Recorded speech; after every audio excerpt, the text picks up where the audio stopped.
প্রিয় দর্শক, সবাইকে শুভেচ্ছা জানিয়ে শুরু করছি টাইম এক্সক্লুসিভ অনুষ্ঠান। দর্শক, আপনাদেরই প্রিয় মুখ টাইম টেলিভিশনের সিও জনাব আবু তাহের গুরুত্বপূর্ণ একটি বিষয় নিয়ে বাংলাদেশে গেছেন, যার জন্য কিছু সময় আমি অনুষ্ঠানটি চালিয়ে নিয়ে যাওয়ার চেষ্টা করছি। উনি ফিরে আসবেন এবং তখন আবার একই রকমভাবে অনুষ্ঠান উনি উপস্থাপনা করবেন। আর উনি বাংলাদেশ থেকেও আপনাদের জন্য অনেক গুরুত্বপূর্ণ তথ্য দিয়ে সরাসরি লাইভেও যুক্ত হবেন। দর্শক, আজকে যে বিষয়গুলো নিয়ে আমরা আলোচনা করব, গতকাল যেটা করেছি যে নিউ জার্সিতে আইসের সাথে এখনও কিন্তু উত্তাপ ছড়াচ্ছে, এই খবরটি আমরা আলোচনা করার চেষ্টা করব। এছাড়া জন এফ কেনেডি এয়ারপোর্টে বিশেষ কিছু অঞ্চলের মানুষ আসলে ইবোলা তাদের জন্য স্ক্যানিং করা হচ্ছে। এই বিষয়টি কতটুকু উদ্বেগজনক, যদি ইবোলা আক্রান্ত কোনো ব্যক্তি যদি কোনো এয়ারপোর্ট দিয়ে ঢুকে পড়ে সেটা কতটুকু সংক্রমণ ছড়াবে, এই বিষয় নিয়ে আমরা কিছু চিকিৎসকের সাথেও কথা বলবো। গতকাল ইনফ্লেশন চেক, অর্থাৎ যুক্তরাষ্ট্র সরকার যে ইনফ্লেশন চেক যারা ট্যাক্স রিটার্ন করেছে তাদের জন্য যে চেক দেয়া হবে সেটার পরিমাণ কেমন হবে, আমরা একজন সিপি এর সাথে এই বিষয় নিয়ে কথা বলার চেষ্টা করব। দর্শক, বরাবরের মতোই আমাদের নিউজ আপডেট জানাবেন জনাব নাজমুল হাসান। ধন্যবাদ আরিফ, এবং ধন্যবাদ টাইম টেলিভিশনের সকল দর্শক, শ্রোতা এবং প্যানেলিস্ট। সবাইকে সালাম এবং শুভেচ্ছা। আশা করি আপনারা সবাই ভালো আছেন। এবং আজকে মে মাসের 30 তারিখ। অ্যাডজাস্টমেন্ট অফ স্ট্যাটাস আপনারা জানেন বেশ আলোচিত বিষয় গত কয়েকদিন ধরে যুক্তরাষ্ট্রে, এবং সে ব্যাপারে সর্বশেষ একটি আপডেট দিয়েছে ইউএসসিআইএস আজকে, এবং তাতে বলা হচ্ছে যে অ্যাডজাস্টমেন্ট অফ স্ট্যাটাসের মাধ্যমে গ্রিন কার্ড প্রসেসিং এর নতুন নিয়মাবলী অনুযায়ী 58% গ্রিন কার্ডের প্রক্রিয়া প্রসেসিং এখনো আভ্যন্তরীণভাবেই, অর্থাৎ অ্যাডজাস্টমেন্ট স্ট্যাটাসের মাধ্যমেই হবে, যেটা ইউএসসিআইএস প্রজেকশন দিচ্ছে। তবে H1B ভিসায় থাকা আবেদনকারীরা আপাতত নিরাপদ। তবে ভিসা ওভারস্টে অথবা ভিসার মেয়াদ শেষ হওয়ার পর যারা যুক্তরাষ্ট্রে থেকে গিয়েছেন তাদের কাউকে কাউকে 10 বছরের নিষেধাজ্ঞার মুখোমুখি হতে হবে। তার কারণ তাদেরকে দেশে ফিরে গেলে তারা সেই যখনই আমেরিকা ত্যাগ করবেন যুক্তরাষ্ট্র, তখনই আমেরিকায় ওভারস্টে করার বিষয়টি কিক অফ করে, অর্থাৎ কার্যকর শুরু হয়। এবং তারা তাদের অনেকেই কেউ কেউ 3 বছর, কেউ কেউ 10 বছরের নিষেধাজ্ঞার আওতায় পড়ে যাবেন কনসুলার প্রসেসিং এর মাধ্যমে যারা যুক্তরাষ্ট্রে স্থায়ী বাসিন্দা হয়ে আসতে চান তাদের কেউ কেউ। তবে অ্যাডজাস্টমেন্ট স্ট্যাটাস ইউএসসিআইএস আবারও স্পষ্ট করে জানিয়েছে যে অ্যাডজাস্টমেন্ট স্ট্যাটাস বন্ধ হয়নি, কিংবা এটিকে অন্য কোনো নতুন নিয়মও করা হয়নি। নিয়মটি আগেই ছিল। সেটি হচ্ছে যে অ্যাডজাস্টমেন্ট স্ট্যাটাসের কেস সমূহ এখন থেকে ইউএসসিআইএস এর অফিসারদের কেস বাই কেস বিবেচনার উপর নির্ভর করবে। অর্থাৎ প্রতিটি কেসেই অ্যাডজাস্টমেন্ট অফিসার যারা আছেন, যারা অ্যাডজাস্ট করে থাকেন, I-485 এর অনুমোদন দিয়ে থাকেন ইন্টারভিউ গ্রহণের মাধ্যমে, তারা বিষয়টি বিবেচনা করবেন। তবে অতীতে অনেক ক্ষেত্রেই I-485 অ্যাডজাস্টমেন্ট স্ট্যাটাস কেসের কোনো ইন্টারভিউ হয়নি। বিশেষ করে যারা যুক্তরাষ্ট্রের নাগরিক, তারা তাদের বাবা মা কিংবা সন্তানদের জন্য আবেদন করেছেন, এবং যাদের জন্য আবেদন করেছেন তারা যুক্তরাষ্ট্রে বৈধভাবে প্রবেশ করেছে, তাদের ক্ষেত্রে অনেকের ক্ষেত্রে কোনো ইন্টারভিউ গ্রহণ করা হয়নি। তাদেরকে অ্যাপ্লিকেশন যাচাই বাছাইয়ের পরেই তাদেরকে অ্যাডজাস্টমেন্ট অফ স্ট্যাটাসের এখন প্রক্রিয়া সম্পন্ন করা হয়েছে, এবং তাদেরকে যুক্তরাষ্ট্রে গ্রিন কার্ড পাওয়ার সুযোগ দেওয়া হয়েছে। কিন্তু সেই বিষয়টি নিয়েই ইউএসসিআইএস বলেছে এখন থেকে প্রতিটি বিষয় বিবেচনা করা হবে কেস বাই কেস ভিত্তিতে, এবং এই যে ইমিগ্রেশন ইউএসসিআইএস এর অফিসাররা যেটি বিবেচনা করবেন সেটি চূড়ান্তভাবে বিবেচিত হবে। তার অর্থ দাঁড়াচ্ছে এই, যদি কোনো অফিসার মনে করেন যে আবেদনকারীকে যুক্তরাষ্ট্র থেকেই অ্যাডজাস্টমেন্ট স্ট্যাটাসের অনুমোদন দেওয়া যায়, তারা দেবেন। আর যাদেরকে মনে করবেন যে যাদেরকে স্ট্যাটাস অফ অ্যাডজাস্টমেন্টের যুক্তরাষ্ট্র থাকাকালীন অবস্থায় দেওয়া যায় না, তাদেরকে দেশে ফিরে যাওয়ার পরামর্শ দিবেন কিংবা নির্দেশ দিবেন, এবং সেই নির্দেশ তখন থেকেই কার্যকর হবে। এটি হচ্ছে কেস বাই কেস যে বিষয়টি ইউএসসিআইএস বলার চেষ্টা করেছে তার মাধ্যমে তারা স্পষ্ট করে জানিয়েছে যে অ্যাডজাস্টমেন্ট স্ট্যাটাসের বিষয়টি একেবারে বন্ধ করে দেওয়া হয়নি। বলা হচ্ছে খুবই জরুরি ভিত্তিতে এটি দেখা হবে, এবং যাদের যুক্তরাষ্ট্রের জরুরি প্রয়োজন, যাদের থাকাটা অ্যাডজাস্টমেন্ট স্ট্যাটাসের সময়, সেটিও বিবেচনা করা হবে। অতএব এই বিষয়টি এখন এইভাবেই রয়েছে সর্বশেষ ইউএসসিআইএস এর সিদ্ধান্ত অনুযায়ী। একটি নতুন জনমত জরিপ অনুযায়ী অধিকাংশ আমেরিকান মনে করেন যে ইরানের সঙ্গে যুদ্ধের কারণে তাদের দৈনন্দিন জীবনযাত্রার ব্যয় বৃদ্ধি পেয়েছে। গতকাল সকালে প্রকাশিত পলিটিক্সের এই জরিপে অংশগ্রহণকারীদের সামগ্রিক ৬০% বেশি মানুষ, যারা এই পলিটিক্যাল জরিপে অংশ নিয়েছেন, বেশি মানুষ মনে করেন যে যুদ্ধের অর্থনৈতিক প্রভাব থেকে আমেরিকানদের সুরক্ষা দিতে প্রেসিডেন্ট ট্রাম্প যথেষ্ট পদক্ষেপ গ্রহণ করেনি। অর্থাৎ যুদ্ধ শুরু করার আগে প্রেসিডেন্ট বিবেচনা করেননি যে যুদ্ধের ফলাফল কিংবা যুদ্ধের বিষয়টি যুক্তরাষ্ট্রের মানুষের অর্থনৈতিক জীবনে কতটা প্রভাব ফেলতে পারে। যাদের মধ্যে ট্রাম্পের ভোটার এবং ২০২৪ সালে সাবেক ভাইস প্রেসিডেন্ট কমলা হ্যারিসকে সমর্থনকারী উভয় পক্ষের সংখ্যাগরিষ্ঠ অংশ অন্তর্ভুক্ত রয়েছেন এই জরিপে। বছরের মধ্যবর্তী নির্বাচনের মিডটার্ম নির্বাচনের প্রাক্কালে আমেরিকানদের কাছ থেকে অ্যাফোর্ডেবিলিটি, সাশ্রয় ক্ষমতা একটি প্রধান উদ্বেগের বিষয় হিসেবে দেখা দিচ্ছে এবং রিপাবলিকানদের জন্য একটি নতুন ক্রমবর্ধিষ্ণু চ্যালেঞ্জে পরিণত হয়েছে মিডটার্ম নির্বাচন।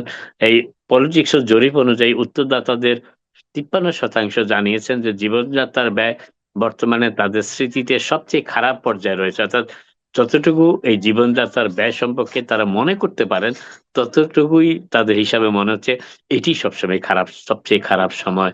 তাছাড়া উত্তরদাতাদের একটি বড় অংশ মনে করেন যে ট্রাম্প পুনরায় ক্ষমতা আসার পর থেকে তাদের আর্থিক পরিস্থিতির অবনতি ঘটেছে।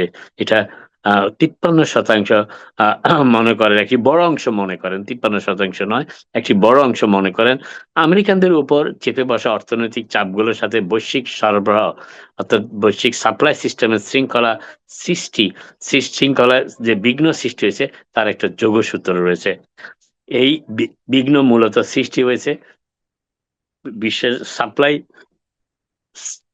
কর্মসূচি তথা সাপ্লাই চেইনে যে বিঘ্ন সৃষ্টি হয়েছে, সেটি মূলত সৃষ্টি হয়েছে ২৮শে ফেব্রুয়ারি যুক্তরাষ্ট্র ইসরায়েল ইরানের উপর সামরিক হামলা চালানোর পর ইরানের পক্ষ থেকে হরমুজ প্রণালীর অবরোধ আরোপ করার ফলে। আমেরিকান সিভিল লিবার্টিস ইউনিয়নের যে তথ্য আজকে তারা দিয়েছেন তাতে দেখা যাচ্ছে যে ঘানার আমেরিকাতে, আপনারা জানেন প্রেসিডেন্ট ট্রাম্প দায়িত্বভার গ্রহণ করার পর বার্থ ট্যুরিজম, অর্থাৎ যারা জন্ম দিতে যুক্তরাষ্ট্র আসেন, সন্তান জন্ম দিতে, তাদের উপর কঠোর বিধিনিষেধ আরোপ করা হয়েছে। এমনকি তাদের ভিসা প্রদানের ক্ষেত্র, এমনকি তাদের কেউ ভিসা নিয়ে যুক্তরাষ্ট্রে চলে আসলো, সেক্ষেত্রেও কঠোর বিধিনিষেধ অনুসরণ করা হচ্ছে তাদের যুক্তরাষ্ট্রের প্রবেশাধিকার দেবার ব্যাপারে।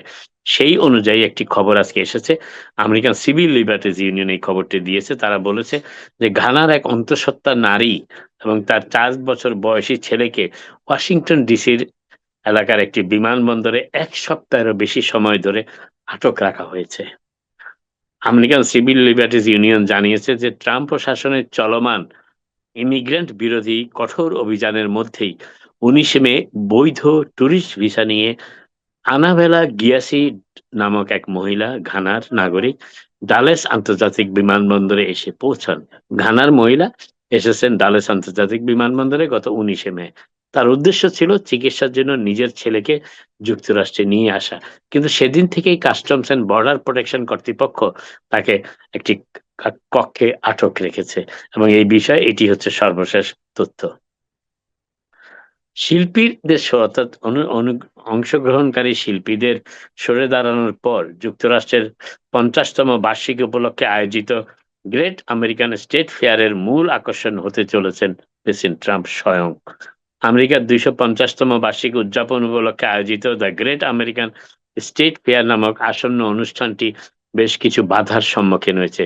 এর অন্যতম কারণ হলো রাষ্ট্রপতি ডোনাল্ড ট্রাম্পের সাথে এই অনুষ্ঠানের সংশ্লিষ্টতার জোরে, অর্থাৎ প্রেসিডেন্ট ট্রাম্প এই অনুষ্ঠানের সাথে সংশ্লিষ্ট আছে এটা জেনে বেশ কয়েকজন সঙ্গীত শিল্পী এতে অংশ নেওয়া থেকে সরে দাঁড়িয়েছেন। এর ফলে প্রেসিডেন্ট ট্রাম্প নিজেই এই অনুষ্ঠানের মূল আকর্ষণ হিসাবে নিজেকে তুলে ধরার চেষ্টা করছেন। হোয়াইট হাউস ট্রাম্পের শারীরিক পরীক্ষার ফলাফল জানিয়ে বলেছে যে তিনি চমৎকার স্বাস্থ্যের অধিকারী, তবে স্থূলতার দ্বারপ্রান্তে অর্থাৎ ওবেসিটির দ্বারপ্রান্তে। তার চিকিৎসক শারীরিক কার্যকলাপ বৃদ্ধি এবং ওজন কমানোর পরামর্শ দিয়েছেন। তবে হাতের এই কালো শীট দাগগুলো সম্পর্কে হোয়াইট হাউস জানিয়েছে যে এর কারণ হলো ঘন ঘন হ্যান্ডশেক, করমর্দন, আর সেই সঙ্গে অ্যাসপিরিন সেবন, অর্থাৎ প্রেসিডেন্ট ট্রাম্প অ্যাসপিরিন নিয়ে থাকেন নিয়মিত।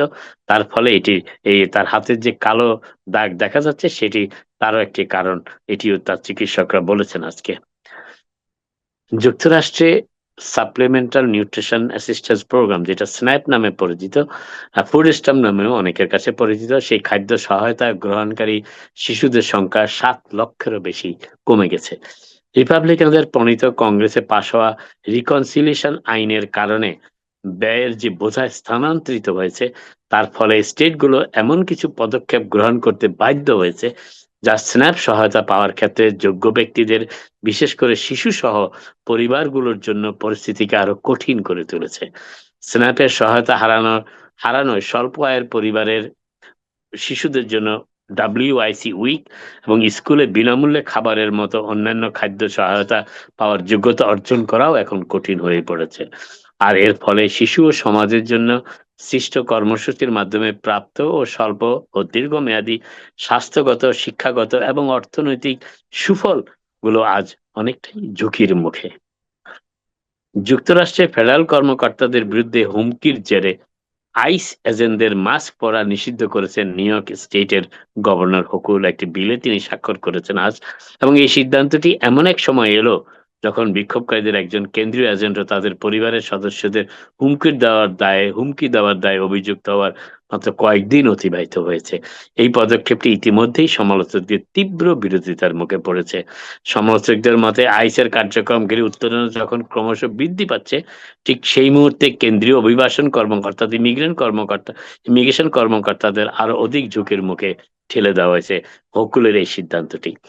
মাস্ক নিষিদ্ধ করার এই সিদ্ধান্তের সমর্থকরা অবশ্য যুক্তি দেখিয়েছেন যে আইন প্রয়োগকারী সংস্থার সদস্যদের জনসাধারণের কাছে শনাক্তযোগ্য হওয়া উচিত। মাস্ক পরে থাকলে তারা শনাক্ত হন না। বিশেষ করে ইমিগ্রেশন সংক্রান্ত অভিযান এবং সাধারণ রাস্তায় বা জনসমক্ষে সাধারণ মানুষের মুখোমুখি হওয়ার সময় তাদের মাস্ক পরিহিত থাকাটা অনেকের কাছেই বিপজ্জনক হিসেবে দেখা দিচ্ছে। তবে এর বিরোধীরা বলছেন যে এই সিদ্ধান্তের সময়টি অত্যন্ত উদ্বেগজনক। তারা সাম্প্রতিক সময় আইস এজেন্টদের লক্ষ্য করে আসা হুমকি এবং বিক্ষোভের ঘটনাগুলোকে প্রমাণ হিসেবে তুলে ধরে দাবি করেছেন যে বরং কর্মকর্তারা এখন বাড়তি সুরক্ষার প্রয়োজন হতে পারে, অর্থাৎ আইস কর্মকর্তাদেরই এখন অতিরিক্ত নিরাপত্তার প্রয়োজন হতে পারে। বিশ্বকাপ ফুটবল প্রেমীদের জন্য আরেকটি সুখবর আজকে, সেটি হচ্ছে যে যেখানে New Jersey Transit $95 Penn Station থেকে ম্যাট লাইফের ট্রেন টিকিট ধার্য করেছে, সেখানে উবার শাটল চালু করছে বিশ্বকাপ ফুটবলের ম্যাচের দিনগুলিতে। ম্যাট লাইফ থেকে নিউ ইয়র্ক সিটিতে $49 বিশ্বকাপ শাটল চালু করলো উবার। উবারের কাছে 50 আসন বিশিষ্ট ভ্যান থাকবে, যার জন্য কোনো অতিরিক্ত মাসুল দিতে হবে না। ভাড়া নির্ধারণ করা হয়েছে $49। যাত্রীরা ম্যাচের দিন কিংবা আগে থেকেই উবার অ্যাপের শাটল আইকনটি ব্যবহার করে তাদের আসন বুকও করতে পারবেন। ম্যাটলাইফ বোস্টন, মায়ামি এবং ডালাস সহ বিভিন্ন আয়োজকের স্টেডিয়ামে এই শাটলগুলো চলাচল করবে। আপাতত এখানে শেষ করি, আবার আপনাদের সাথে কথা হবে। আপনারা সবাই ভালো থাকুন। নাজমুল ভাই, আপনি যে কথাগুলো বলেছেন আমার মনে হয় যে দর্শকরা তো ভীষণভাবে জানলো। তো আমি আপনার যে প্রসঙ্গে আপনি কথা বলেছেন ওই প্রসঙ্গ থেকে দুটি বিষয় আমার মনে হয় যে আরেকটু আমার কিছু নিজের প্রশ্ন আছে, সেই প্রশ্নটি আপনাকে করতে চাই। তো আমি যে বিষয়টি প্রথমে বলবো যে গভর্নর হুকুল আমরা যেটা জেনেছি যে এখন থেকে যে আইনটি পাশ করা হয়েছে, কোনো আইএস কর্মকর্তা মুখে মাস্ক পরে বা স্পেশালি এনওয়াইপিডির সাথে নিয়ে যে অপারেশনাল যে বিষয়গুলো সেগুলো সীমিত করার যে বিষয়টি সামনে এসেছে, এটা নিয়ে আপনি কথা বলেছেন। আমি যেটা বলবো যে সত্যিকার অর্থে এখন অপারেশন করতে গেলে আইসরা কি সে স্বাচ্ছন্দ্য বোধ করবে যেটা অন্যান্য স্টেটে তারা করে মুখে মাস্ক পরে? এই বিষয়টা যদি একটু ডিটেলস বলতেন। প্রথম কথা হচ্ছে আইস গভর্নর হুকুলের স্বাক্ষর করে আইন মানবে কিনা সেটিও একটি ব্যাপার। রাইট, তারা নাও মানতে পারে, একদমই নাও মানতে পারে। সেক্ষেত্রে গভর্নরের করণীয় কি সেটি খুব পরিষ্কার নয়। আরেকটু বিষয় হচ্ছে যে অতীতে দেখা গেছে যে আইস এই ধরনের জিনিসগুলো, স্যাংচুয়ারি সিটির আইনগুলো তারা মানে না সাধারণত। এবং গভর্নর হুকুল অবশ্য নিউ ইয়র্ক স্টেটের ইমিগ্রেন্টদের রক্ষা করার চেষ্টা করেছেন এবং তিনি নির্দেশ দিয়েছেন নিউ ইয়র্কের কোনো পুলিশ বাহিনীর লোকজন আইসকে সমর্থন করতে পারবে না, সক্ষম। কিন্তু এরপরেও দেখা গেছে কিছু কিছু ক্ষেত্রে আইস সহযোগিতা পাচ্ছে স্থানীয় প্রশাসনগুলোর মধ্যে। উদাহরণ হিসাবে লং আইল্যান্ডের কথা বলা যেতে পারে, কারণ লং আইল্যান্ডে যিনি প্রশাসনের দায়িত্বে রয়েছেন তিনি একজন রিপাবলিকান। অতএব নাসাউ কাউন্টি যিনি চিফ এক্সিকিউটিভ, অতএব তিনি রিপাবলিকান হওয়ার কারণে আইস সেখানে বেশ সুযোগ সুবিধা পেয়ে থাকে তাদের অভিযানের ব্যাপারে। নিউ ইয়র্ক সিটিতে হয়তো এনওয়াইপিডি মেয়রের নির্দেশে সেইভাবে সহযোগিতা করে না, কিন্তু আইস যদি সহযোগিতা চায় তখন তারা সেটি প্রত্যাখ্যান করতে পারে না। এটি হচ্ছে মূল ব্যাপার এখানে। তবে মাস্কের ব্যাপারটি আমার যেটা ধারণা, আইস এই বিষয়টি মানবে কিনা সেটি হচ্ছে দেখার বিষয়। আমার ধারণা আইস এটি মানে না। অতীতেও কোনো অনেক স্টেটে এই ধরনের আইন করা হয়েছে, তারা সেটা মানেনি। আপনি আরেকটি বিষয়ে একজন দক্ষিণ আফ্রিকা মহিলার প্রেগন্যান্সির যে বিষয়টি সামনে আনলেন, যে তাকে এয়ারপোর্টে আনার পরও যে তাদেরকে আলাদাভাবে রাখা হয়েছিল। তো স্বাভাবিকভাবে এই প্রেগনেন্ট হয়ে যুক্তরাষ্ট্র এসে এখানে শিশু জন্মগ্রহণ যে দেয়াটা, এটা আমরা খুব স্বাভাবিকভাবেই লক্ষ্য করছি, এটা খুব স্ট্রংলি দেখা হবে। তো আমি যেটা বলতে চাই যে বাংলাদেশিরাও কিন্তু অনেকেই এই কাতারে আছে, আপনি নিজেও অনেক ভালো মতো এই তথ্য জানেন, যারা প্রেগনেন্ট হয়ে এখানে এসে সন্তান জন্ম দেয় তাদের একটা বিশেষ উদ্দেশ্যের কারণে। তো বাংলাদেশিদের জন্য কিছু বলবেন কিনা এখন, যারা এখনও এইভাবে করে যারা চিন্তা ভাবনা করছে যে আমার সন্তানটাকে আমি যুক্তরাষ্ট্রে জন্মগ্রহণ করাবো? প্রথম কথা, এই মহিলা, ঘানার এই মহিলা কবে ভিসা নিয়েছেন সেটি জানা যায়নি। তবে তিনি যখন এসেছেন এয়ারপোর্টের সিবিপি, কাস্টমস এন্ড বর্ডার প্রোটেকশনের লোকজন তাকে ভালোভাবে যাচাই বাছাই করে দেখলেন যে তিনি প্রেগনেন্ট, এবং এই প্রেগনেন্ট হওয়ার কারণে তিনি যে ভিসা নিয়ে এসেছেন সেই ভিসা অনুযায়ী তাকে যুক্তরাষ্ট্রে প্রবেশ করতে দেওয়া হয়নি। এটা আমরা অনেকেই হয়তো জানি, অনেকেই জানি না যে ভিসা নেওয়াটা কিন্তু আমেরিকাতে প্রবেশ অধিকার নিশ্চিত করে না। ভিসা হচ্ছে যে আপনি আমেরিকায় প্রবেশ করার জন্য আবেদন করছেন বিমানবন্দরে এসে কিংবা কোনো পোর্ট অফ এন্ট্রিতে এসে আবেদন করছেন যে আপনার ভিসা আছে, আপনি যুক্তরাষ্ট্রে প্রবেশ করতে চান। কিন্তু আপনার যুক্তরাষ্ট্রে প্রবেশ করার চূড়ান্ত সিদ্ধান্তটি কিন্তু দিয়ে থাকেন সিবিপি, কাস্টমস এন্ড বর্ডার প্রোটেকশনের লোকজন। তারা যদি আপনি ভিসা নিয়ে আসার পরও আপনাকে ডিনাই করে আমেরিকান এন্ট্রি, তারা করতেই পারে, এবং সেক্ষেত্রে আপিলেরও কোনো সুযোগ থাকে না। কিন্তু এখানে যেটি দেখা যাচ্ছে সেটি হচ্ছে যে ট্রাম্প প্রশাসন যে অত্যন্ত সিরিয়াস এই বার্থ ট্যুরিজমের ব্যাপারে, অর্থাৎ জন্মদানের মাধ্যমে নাগরিকত্ব অর্জনের ব্যাপারে, এই সিরিয়াসনেসটা এই ঘানার মহিলাকে আটক রাখার মাধ্যমে আরেকবার প্রমাণ হলো।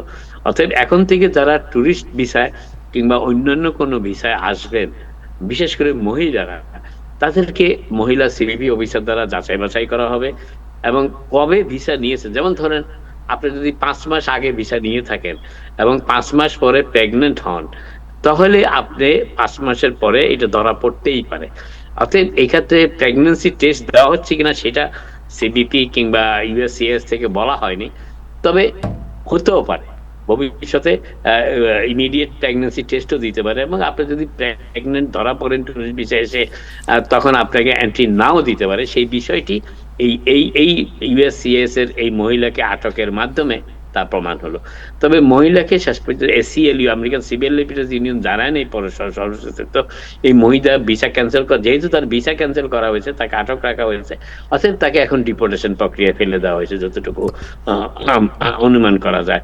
তবে চূড়ান্ত সিদ্ধান্তটি জানার জন্য আমাদের আরো দিন কয়েক অপেক্ষা করতে হবে এই মহিলাকে কি আদৌ পাঠিয়ে দেওয়া হয়েছে কিনা। তবে যেটা আপনি প্রশ্ন করেছেন, শুধু বাংলাদেশই নয়, পৃথিবীর সব দেশের মহিলাদের জন্য এই বিষয়টি ট্রাম্প প্রশাসনের নির্দেশনা যে যুক্তরাষ্ট্রে যারা সন্তান জন্ম দিতেই শুধু এসে থাকেন, সেই ব্যাপারটি যুক্তরাষ্ট্র এখন কঠোরভাবে দেখছে। আমি একদম শেষ একটি প্রশ্ন করে আপনাকে ছেড়ে দিব, আপনি অনেক ব্যস্ত থাকেন। সেটা হলো যে আমরা একটু বাংলাদেশের দিকে তাকাতে চাই। আমরা যে বাফেলো, অর্থাৎ যে আলবেনীয় জাতের যে মহিষকে নিয়ে ডোনাল্ড ট্রাম্পের চুল এবং চেহারার যে তুলনা, এবং এখন পর্যন্ত আমরা লক্ষ্য করছি যে এই বিষয়টি এখনও বাংলাদেশ বেশ মেতে উঠেছে। চিড়িয়াখানায় থাকলেও চিড়িয়াখানায় সে কী করছে এবং চিড়িয়াখানায় তার অবস্থাটা তুলে ধরা। এবং একটা বিষয় যে পশু সম্পদ মন্ত্রণালয়, বাংলাদেশের পশু সম্পদ মন্ত্রণালয় থেকে কিন্তু বলা হয়েছিল যে বাংলাদেশি আমেরিকান দূতাবাস যে বাংলাদেশে আছে, তারা এই বিষয়টি নজরে এনেছে এবং তার একদিন পরে আমরা দেখলাম যে স্বরাষ্ট্রমন্ত্রী এটিকে হস্তক্ষেপ করে পশুটিকে চিড়িয়াখানায় নিয়ে গেল। তো আমি যে প্রশ্নটিকে আপনাকে রাখতে চাই যে এখনো যে বাংলাদেশ এই পশুটিকে নিয়ে মাতামাতি করছে এবং বিভিন্ন সোশ্যাল মিডিয়ায় আমরা প্রতিদিনই দেখছি এবং আন্তর্জাতিক গণমাধ্যমেও দেখছি, তো আমার প্রশ্নটা হচ্ছে যে বাংলাদেশের জন্য এটা কি পজিটিভ কোনো ইফেক্ট হবে নাকি কোনো নেগেটিভ ইফেক্ট হবে? কারণ এই মাতামাতিটাকে আপনার কাছে কি মনে হয়? আমি একটা কথা বলতে চাই, বাংলাদেশের বেশিরভাগ মানুষই যুক্তরাষ্ট্রে আসার ব্যাপারে আগ্রহী, কিন্তু তাদের আবার বেশিরভাগ অংশই যুক্তরাষ্ট্রের বিরুদ্ধে নিন্দামূলক যে কোনো কাজেও সবার আগে থাকে। বাংলাদেশের সংবাদপত্রগুলোতে খবরের আকাল পড়েছে, তারা অন্য কোনো বিষয়ে খবর ছাপতে চান না, ছাপতে পারেন না, কিংবা নানাবিধ নির্দেশনা থাকে, তারা স্বাধীন সাংবাদিকতা করেন না। অতএব তারা যদি সোশ্যাল মিডিয়াতে ভাইরাল হওয়ার মতো কোনো খবর করতে পারেন, নিজেদেরকে নিজের অবস্থানকে টিকিয়ে রাখতে পারেন, তারাই এই ধরনের খবরগুলো করতে পারেন, এই ধরনের খবরগুলো করে থাকেন। তবে আমি যেটা মনে করি সেটা হচ্ছে যে বাংলাদেশের মানুষের বেশিরভাগ অংশই আমেরিকা আসার জন্য যেমন আগ্রহী, তেমন আমেরিকার বিরুদ্ধে নিন্দা কিংবা আমেরিকার বিরুদ্ধে সমালোচনামূলক কোনো কাজও তারা সমানভাবে আগ্রহী। এই বিষয়টি নজরে পড়েছে স্বরাষ্ট্রমন্ত্রীর, আমার মনে হয়, এবং তিনি তাৎক্ষণিকভাবে পদক্ষেপ গ্রহণ করেছেন, কারণ বিষয়টা বর্ডার লাইন অর্থাৎ সীমা অতিক্রম করার পর্যায়ে চলে গিয়েছিল। এবং আপনারা জানেন যে প্রেসিডেন্ট ট্রাম্প খুবই এমন একজন মানুষ যিনি যে কোনো ছোট বিষয়কেও খুব বড় করে ফেলেন, বড় করে তুলতে পারেন, এবং এই বিষয়টি তার কানে দেওয়ার হর হামেশায় সোশ্যাল মিডিয়াতে দেখবেন তাকে নিয়ে ফান করা হচ্ছে, কিন্তু অনেকগুলিতে তিনি কান দেন না, আবার কিছু কিছু ক্ষেত্রে তিনি কান দেন। বাংলাদেশের বিষয়টা তিনি যদি সত্যি সত্যি কান দিয়ে ফেলেন, তাহলে সেটি বাংলাদেশের জন্য কোনো ইতিবাচক কিছু হবে না।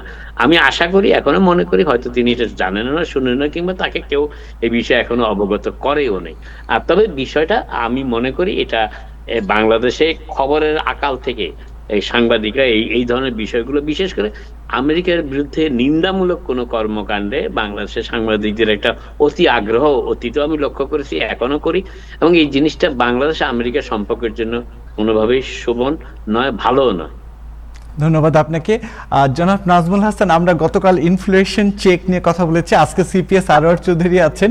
এই ইনফ্লেশন চেক কবে নাগাদ আসতে পারে, কাদের জন্য? এছাড়া অ্যাটর্নি মোহাম্মদ আজিজও আছেন। আমাদের বাংলাদেশিদের ছোট ছোট যে সমস্যাগুলো থাকে আইনি জটিলতায়, সেগুলো নিয়ে কথা বলবেন। সৈয়দ ওয়ালিউল আলমও আছেন, উনিও আমাদের ভোক্তাদের যে নিত্যপূর্ণ মূল্য বৃদ্ধি যুক্তরাষ্ট্র হয়েছে সে বিষয় নিয়ে কথা বলবেন। প্রথমে একটু যেতে চাই সিপিএস আরওয়ার চৌধুরী আপনার কাছে যে আমার প্রশ্নটি থাকবে সেটা হলো যে ইনফ্লেশন চেক যেটা কাদের জন্য এবং কবে নাগাদ এই ইনফ্লেশন চেক নিয়োগবাসী শুধু কি পাবে, এটা কারা কারা পাবে, যদি একটু ব্যাখ্যা করতেন। আমি ব্রডকাস্ট বিভাগকে বলবো, আমি দেখতে পাচ্ছি সারোয়ার ভাই জয়েন করেছে এখানে।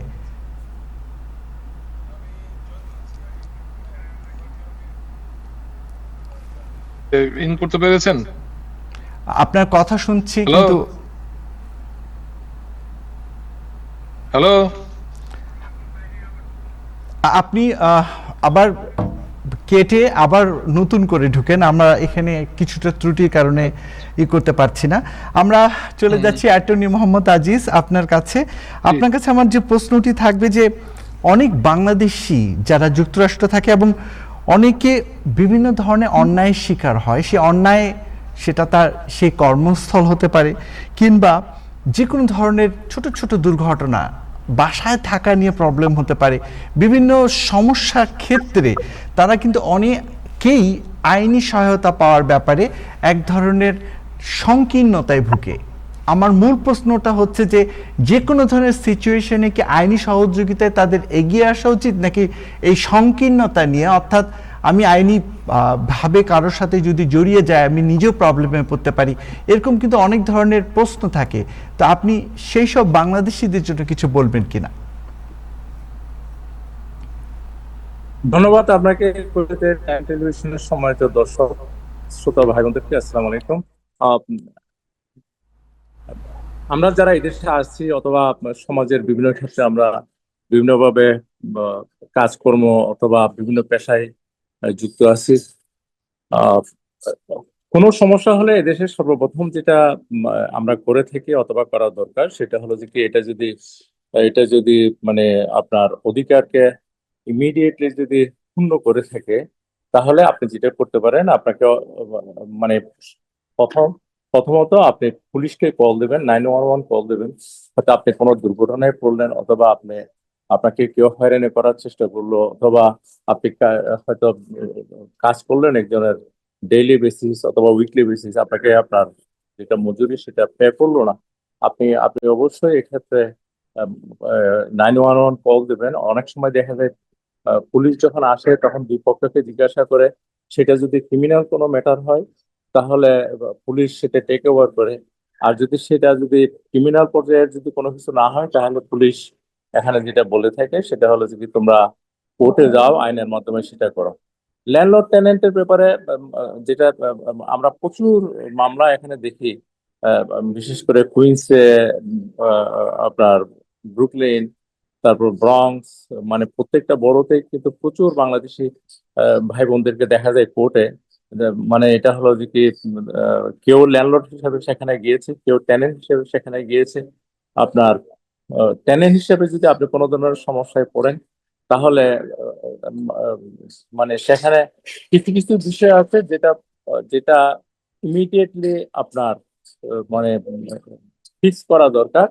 আম, সেই ধরনের ক্ষেত্রে আপনি পুলিশে কল দিতে পারেন। যেমন ধরুন, মানে মানে আপনার ল্যান্ডলর্ড হয়তো আপনি কোনো কারণে ভাড়া পে করতে পারলেন না, অথবা ল্যান্ডলর্ড আপনাকে বললো যে ঘর ছেড়ে দেওয়ার জন্য, কিন্তু আপনি সেটা করতে পারলেন না। দেখা গেল যে ল্যান্ডলর্ড মানে মানে আপনি ছিলেন না সে ধরনের অবস্থায়, আপনার হয়তো অ্যাপার্টমেন্টটা অথবা রুমটা সে লক করে দিয়েছে, অথবা তালাটা চেঞ্জ করেছে, আপনি এসে ঢুকতে বললেন না। এই এই ধরনের সমস্যার ক্ষেত্রে আপনাকে যেটা করা দরকার সেটা হচ্ছে পুলিশে কল করা দরকার। পুলিশ এসে, এবং আমি অনেক ক্ষেত্রে দেখেছি যারা ইলিগাল এ ধরনের লক আউট করেছে টেনেন্টদেরকে, তাদেরকে পুলিশ অ্যারেস্ট করেছে এবং তাদেরকে বাধ্য করেছে ইমিডিয়েটলি তাদের ঘর ঘর যেন খুলে দেয়।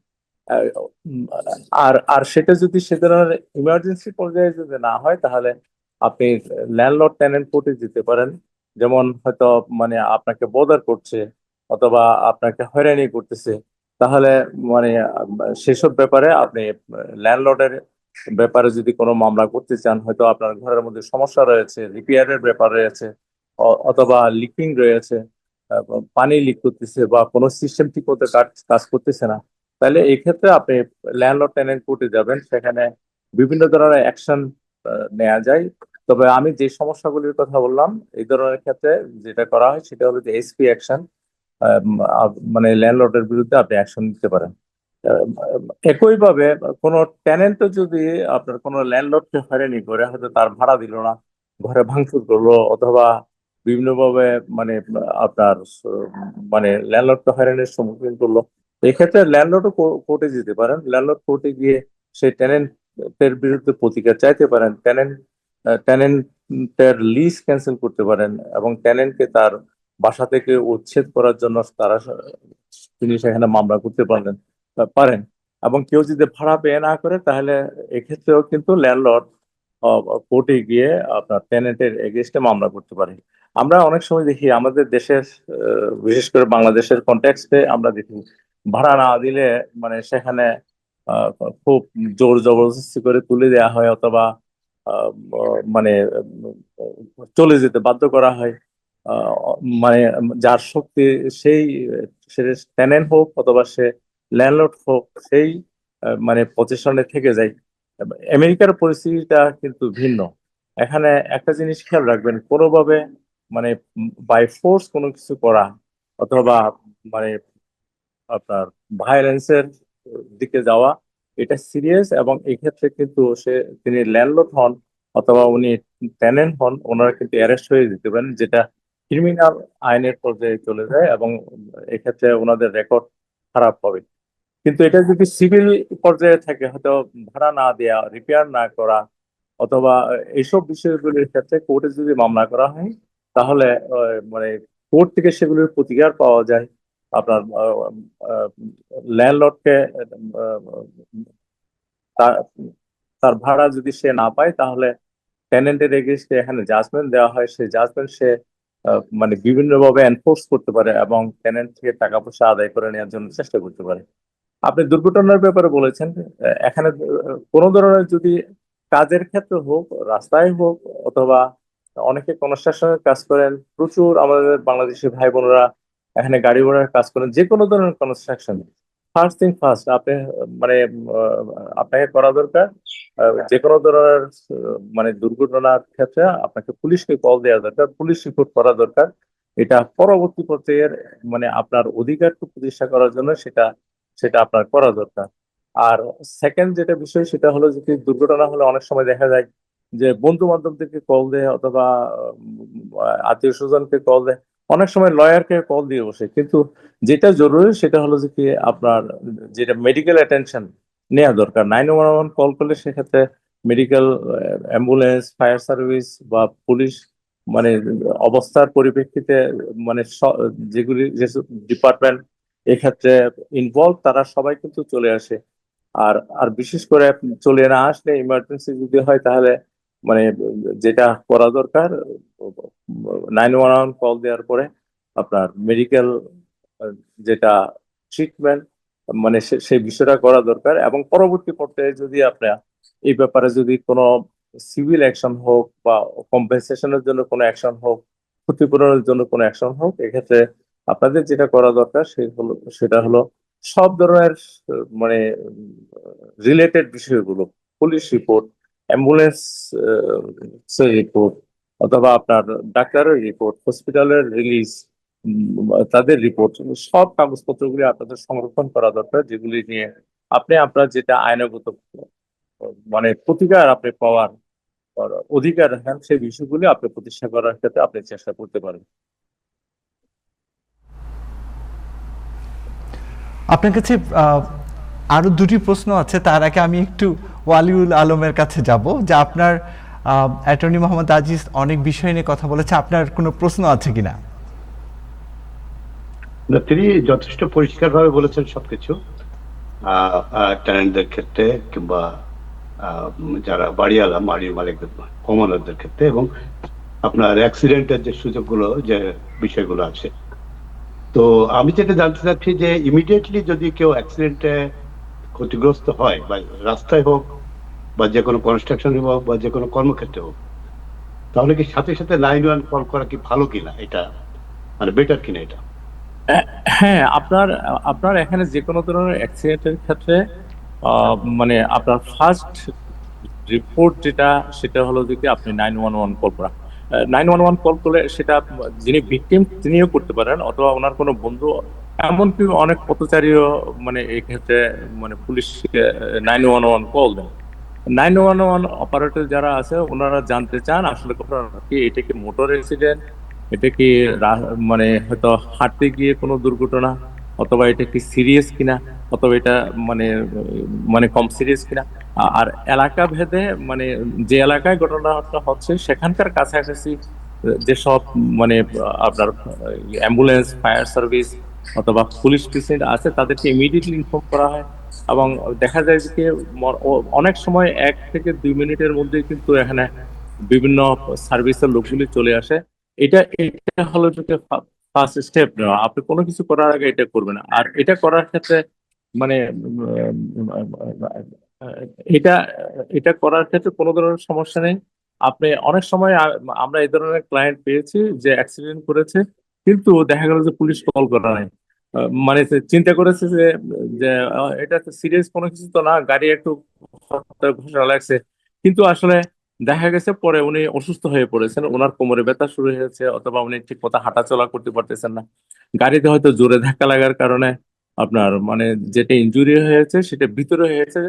তো এই ক্ষেত্রে যে কোনো ধরনের অ্যাক্সিডেন্টের ক্ষেত্রে, এটা কনস্ট্রাকশন অ্যাক্সিডেন্ট হতে পারে, এটা কাজ মানে কাজের ক্ষেত্রে স্লিপ এন্ড ফল হতে পারে, অথবা গাড়ি ঘোড়ার দুর্ঘটনা হতে পারে, ইভেন কি সাইড ওয়াকও হতে পারে। আপনি সাইড ওয়াকে পড়ে গেলেন, ইয়েস আপনার প্রতিকার এদেশে আছে, মানে সাইড ওয়াক যারা পরিষ্কার পরিচ্ছন্ন রাখা দরকার তারা রাখেনি, অথবা সেখানে ময়লা ছিল, অথবা সাইড ওয়াকের যেসব ইয়েগুলি আপনার মানে যে মানে পেভমেন্টটা সিমেন্টের সেটা উঁচা নিচে ছিল, এখানে তাদের দায়বদ্ধতা রয়েছে। আপনি পড়ে গেলেন, আপনি কোনো কিছু না করে ঘরে চলে গেলেন, পরে ব্যথা হলো, আপনি হসপিটালে গেলেন, এটা করার চেয়ে আপনি যেখানেই পড়লেন সেখানেই আপনাকে 911 কল করা দরকার, এবং কল করে আপনাকে হাসপাতালে যাওয়া দরকার। আসলে আপনার আপনি হয়তো বাহ্যিকভাবে দেখতেছেন আপনার কোনো অসুবিধা নাই, কিন্তু অনেক সময় দেখা যায় আপনার ব্যথাটা পরে শুরু হয়, সমস্যাগুলি পরে শুরু হয়। এই জন্য অন্তত ইনিশিয়ালি আপনাকে হসপিটালে গিয়ে যে একটু চেক আপ করা, এক্স রে করা, মানে অনেক সময় দেখা যায় হাতের বা পায়ের মানে স্মল যেসব মানে বোন গুলি আছে এগুলি হয়তো ফ্র্যাকচার হয়ে গেছে, মানে হয়তো চোখে দেখা যায় না, অনেক সময় এক্সরেতে আসে না, মানে একটা ফ্র্যাকচার, মানে কিন্তু সেটাকে এমআরআই করলে দেখা যায় কি সুতার মতো একটু করে মানে সেটা ডিসপ্লেস হয়ে গেছে, অথবা সেখানে একটা মানে ফ্র্যাকচার দেখা যাচ্ছে। এগুলির কারণে কিন্তু পরবর্তীতে অনেক সমস্যা হয়।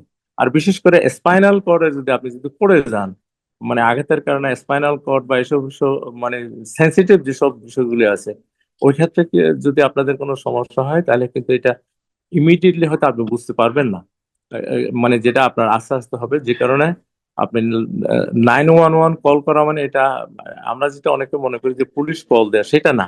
911 কল করা মানে এটা ডিফারেন্ট একটা সার্ভিস। 911 সার্ভিসটা আপনার অবস্থাটা জেনে সেখানে পুলিশ যাবে, ফায়ার সার্ভিস যাবে, অ্যাম্বুলেন্স যাবে, অথবা অন্য কোনো সার্ভিস যাবে, তারা সেটা ঠিক করে মানে ইমিডিয়েটলি সেখানে পৌঁছানোর ব্যবস্থা করে। এটা হলো যদি আপনার শুরুর বিষয়, এবং এটা আপনার যদি কোনো আইনগত প্রতিকার পাওয়ার অধিকার থাকে তাহলে আপনি সেটার সঠিক স্টেপটা শুরুতেই নিলেন। এক্ষেত্রে আর অনেকে মনে করে যে কি হয়তো আমার কাগজপত্র নাই, বা আমার অন্য কোনো ধরনের সমস্যা আছে, বা মানে এই ক্ষেত্রে কিন্তু 911 রেসপন্স করার জন্য যারা আসে তারা কিন্তু আইস না, তারা কিন্তু ইমিগ্রেশন ডিপার্টমেন্টের কেউ নাই, তারা কিন্তু লোকাল যে প্রিসিন্ট পুলিশের মেম্বার, এনওয়াইপিড এর মেম্বার, অথবা মানে হসপিটালের অথবা অ্যাম্বুলেন্স সার্ভিস বা ফায়ার সার্ভিস, তাদের সাথে ইমিগ্রেশন সার্ভিসের কোনো সম্পর্ক নাই। এমনকি আপনার যদি কাগজপত্র যদি না থাকে, এই দেশে এই ধরনের প্রচুর কাজকর্ম হচ্ছে যাদের কাগজপত্র নাই, যে ওনারা অ্যাক্সিডেন্ট করেছেন, আইনগতভাবে তাদেরও 100% প্রতিকার পাওয়ার অধিকার এখানে রয়েছে। এবং তারা প্রতিকার পেয়েছেন এখানে। মানে আপনার লিগ্যাল স্ট্যাটাস কি এই ক্ষেত্রে সেটা দেখা হয় না। দেখা যেটা হয় সেটা হলো যে কি আপনি ভিকটিম কিনা, আপনি ক্ষতিগ্রস্ত হলেন কিনা, অথবা মানে আপনি আহত হলেন কিনা, আপনি ব্যথা পেলেন কিনা, আপনার পেইন এন্ড সাফারিং কি হলো, এগুলির উপর ভিত্তি করে কিন্তু মামলাগুলি হয়, এবং আপনার যেটা অসুবিধা হলো সেটার প্রতিকার পাওয়ার জন্য মানে ব্যবস্থা নেওয়া হয়। ধন্যবাদ অ্যাটর্নি মোহাম্মদ আজিজ, আপনি অনেক গুরুত্বপূর্ণ তথ্য দিয়েছেন। আমরা এখন চলে যাব সৈয়দ ওয়ালিউল আলম, আপনার কাছে বলবো যে জীবনযাত্রার খরচ নিয়ে ভোক্তাদের উদ্বেগ বাড়ছে, আমরা বিভিন্ন জায়গায় এই সংবাদটি এসেছে, এই বিষয় নিয়ে আপনার কিছু বলার আছে কিনা? জি, আপনি দেখছি আমেরিকাতে, আপনি যুক্তরাষ্ট্রের কথা বলছেন নিশ্চয়ই। জি, আমরা এখানে আমরা দেখছি যে সম্প্রতি সর্বশেষ যে মাসিক রিপোর্টটা আপনার এপ্রিলের প্রকাশিত হয়েছে, সেখানে আমরা দেখছি যে জীবনযাত্রার মূল্যস্ফীতি, যেটা জিনিসপত্রের দাম বেড়েছে, গড়ে মূল প্রয়োজনীয় যে জিনিসপত্রগুলো গড়ে বেড়েছে 3.8%। এটা কিন্তু আমরা যদি তুলনা করি আমাদের আশেপাশে কানাডা বা ইউরোপের দেশগুলোর সাথে তুলনা করি, তাহলে কিন্তু অনেক বেশি, প্রায় আপনার কি বলে যে 1% বেশি। আমি দেখলাম যে সর্বশেষ যুক্তরাজ্যে, ব্রিটেনে, সেখানে হচ্ছে 2.5% ইনফ্লেশন হয়েছে। যে যুদ্ধের মধ্যে ইরান যুক্তরাষ্ট্র যুদ্ধ, যেখানে তেলের সংকট, জ্বালানির দাম বাড়ছে, সেখানেও বেড়েছে, কিন্তু সেখানে হচ্ছে 2.5 বা 2.6 এপ্রিল মাসে যেটা হয়েছে। ঠিক একইভাবে যুক্তরাষ্ট্রে আমরা দেখছি যে 3.8, তার মানে 1% বেশি। কানাডা তো কাছাকাছি অনেক নিচে, 3-এর নিচে আছে কানাডাতে। তো সেক্ষেত্রে আমরা দেখছি যে যুক্তরাষ্ট্রে মূল্যস্ফীতি মানে জিনিসপত্রের দাম বাড়ছে, এবং এটা জনগণের জন্য সাধারণত আমরা দেখছি যে পর্যন্ত যেটা বেড়েছে সেটা হচ্ছে সরাসরি আমরা দেখছি যে গ্যাসের মূল্য। তো সম্প্রতি গ্যাসের মূল্য সামান্য কমেছে, কিন্তু অন্যান্য জিনিসপত্রের দাম বাড়ছে। দুটো কারণ, একটা হচ্ছে ইরান যুক্তরাষ্ট্রের যুদ্ধের কারণে জ্বালানির সংকট, সরবরাহের সংকট, সেটা একটা বিষয় আছে। 2 নম্বর আছে প্রেসিডেন্ট ট্রাম্প যে আপনার কি করেছিল, আপনার শুল্ক যুদ্ধ শুরু করেছিল এবং বিভিন্ন দেশের পণ্যে, আমেরিকা তো আমরা জানি যে অধিকাংশ পণ্যের বাইরে বিভিন্ন দেশ থেকে আসে, কানাডা বলেন কিংবা ইভেন ভারত বাংলাদেশ থেকে বলেন, চায়না থেকে বলেন, আমরা দেখি যে বেশিরভাগ সবই বাইরে থেকে আসে। যেহেতু সেখানে শুল্ক বাড়ানো হয়েছে অনেকাংশে, এখানে তার ইফেক্ট এখন পড়ছে, আমরা পাচ্ছি। যখন বাড়ানো হয়েছিল তখন হয়তো তেমনটা পড়েনি, আগের কি আপনার ছিল সাপ্লাই ছিল, কিন্তু এখন দেখা যাচ্ছে যে সেখানে একটা প্রায় বাড়ছে।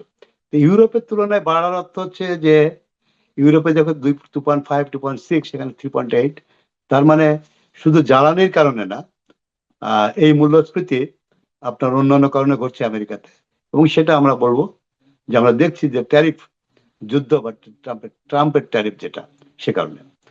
তো এটা মানুষের জন্য অসুবিধা হচ্ছে। আমরা শুনলাম যে এই যে মূল্যস্ফীতির জন্য আপনার কি বলে যে মূল্যস্ফীতির কারণে আপনাকে কি করতে হচ্ছে, একটা চেক সম্ভবত গভর্নমেন্ট চিন্তা করছে, নিউ ইয়র্ক গভর্নর, এবং আমরা এর আগে বলে দেখেছিলাম যে প্রেসিডেন্ট ট্রাম্পও বলেছিলেন যে তিনি কিছু মূল্যস্ফীতির যাতে একটা সুযোগ, যেটা সাধারণ মানুষ ক্ষতিগ্রস্ত হচ্ছে, তার একটা প্রতিকার করার জন্য 2,000 টাকা করে একটা চেক দেবেন।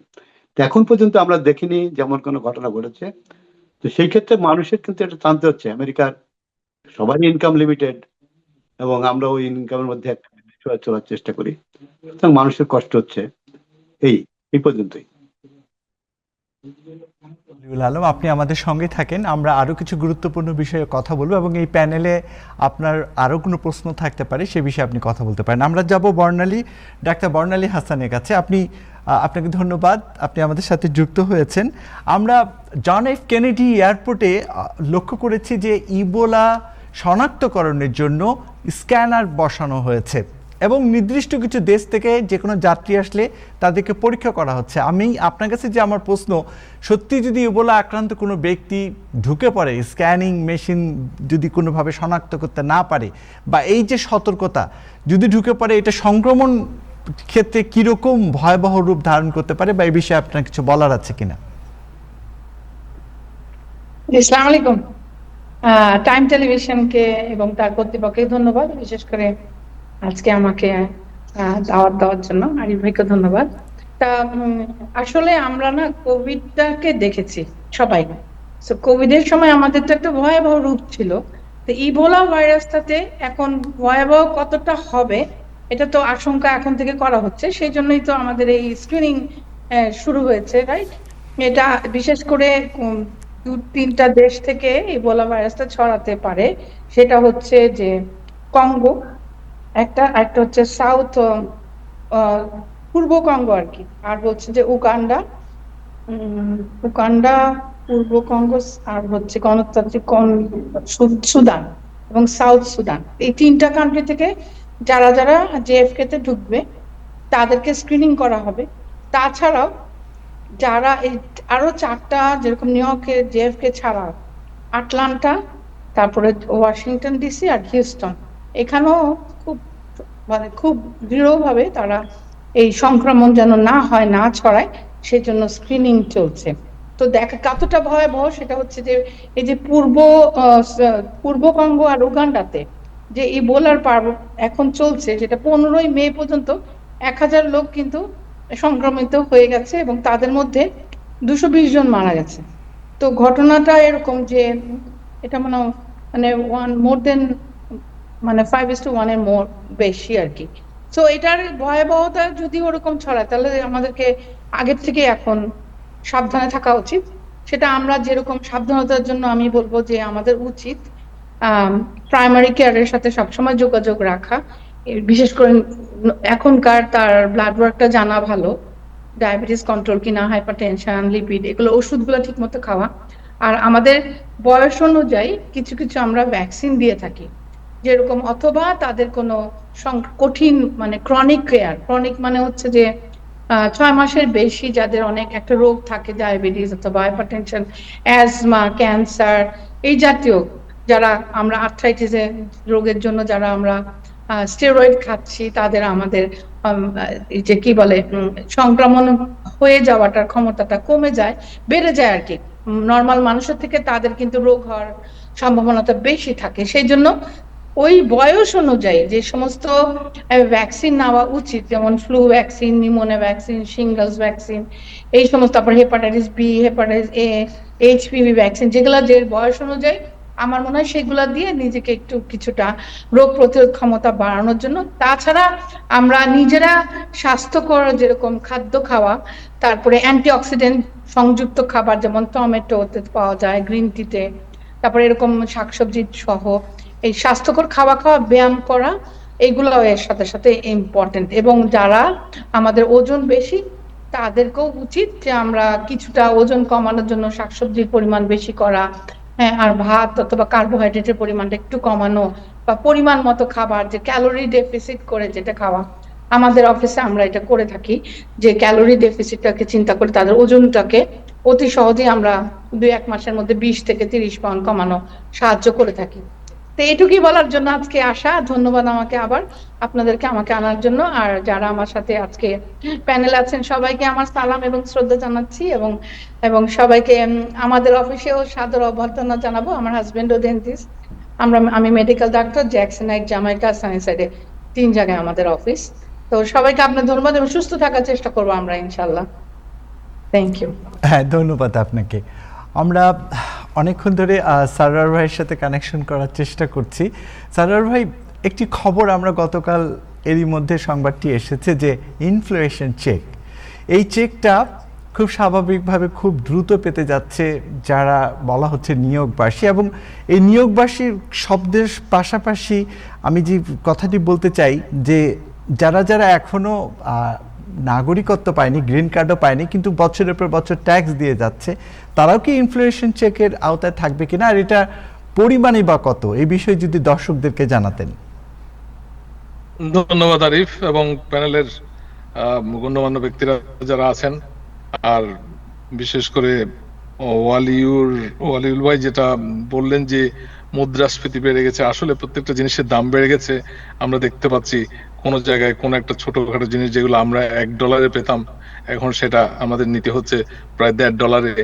প্রত্যেকটা জিনিসেরই দাম বেড়ে গেছে। আমরা যেমন প্রফেশনাল আছি, আমরা জানি, ডাক্তাররাও আছেন, এখন বর্ণালী অ্যাপও বলতে পারবেন যে কোনো প্রোগ্রাম, এখন কোনো কিছু আইটি সার্ভিস, সবকিছুরই দাম বেড়ে গেছে। তো এটা মোটামুটি মুদ্রাস্ফীতি যেটা হয়েছে, এটা আভ্যন্তরীণ উৎপাদন থেকে শুরু করে বহির্বিশ্ব থেকে সংগ্রহ সবকিছুতেই এখন দাম বেড়ে, সেটা আগের যে টাকাটা আমরা খরচ করতাম সেই তুলনায় দ্রব্য এবং সার্ভিসটা কম পাচ্ছি।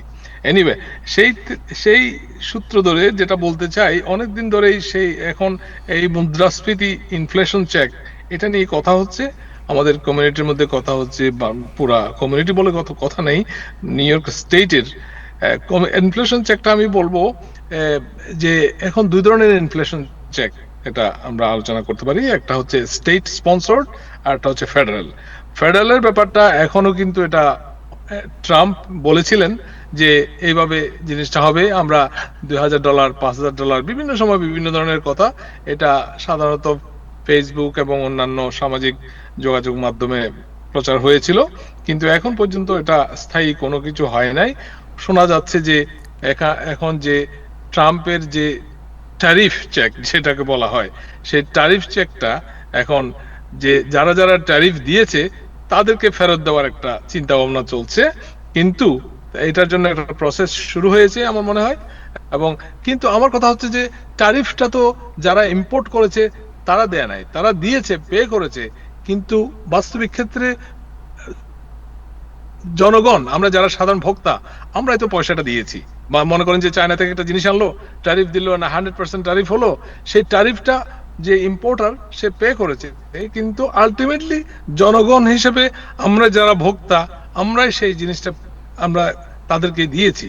এখন বস্তুতপক্ষে আমরাই সেই ট্যারিফটা রিবেট পাওয়ার যোগ্য। এটা এখন পর্যন্ত কার্যকরী হয় নাই, এটা জনগণের কাছে আসে নাই।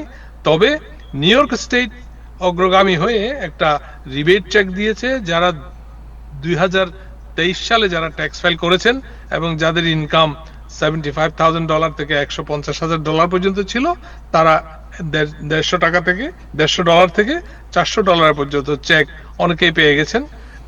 আমার মনে হয় যারা প্যানেলে আছেন সবাই $400 চেক পেয়ে গেছেন যদি তারা merit filing joint return tax file করেছেন। আর আরিফ যেটা প্রশ্ন করেছেন যে যারা গ্রিন কার্ড হোল্ডার অন্যান্য ক্ষেত্রে তারা কি পাবে নাকি, এখানে নাগরিকত্ব এবং অন্যান্য বিষয়গুলো চেক করা হচ্ছে না, শুধুমাত্র যারা ট্যাক্স ফাইল করেছে, যাদের ট্যাক্স ফাইলিং এ ইনকামের বিষয়টা লেখা আছে, তারা অনেকেই চেক পেয়ে যাবেন অটোমেটিক। এটার জন্য কোনো অ্যাপ্লিকেশন করার দরকার নাই, যেটা নিউ ইয়র্ক স্টেটের কথাটা বলছি, এবং যেটা ফেডারেলের ব্যাপারটা তো এখনো আসে নাই। সুতরাং মোটামুটি যারা ট্যাক্স ফাইল করেছেন 2023 সালে, তারা সেই রিবেট চেকটা কিন্তু গত বছর সেপ্টেম্বর থেকে দেওয়া শুরু হয়েছে। সুতরাং এতদিনে অনেকেই পেয়ে গেছেন, এবং যারা পান নাই তারা হয়তো নিউ ইয়র্ক স্টেটের সাথে যোগাযোগ করতে পারেন, এবং নিউ ইয়র্ক স্টেটের যে ডিপার্টমেন্ট অফ ফাইন্যান্স, ওদের সাথে যোগাযোগ করলে হয়তো একটা সদুত্তর পাবেন।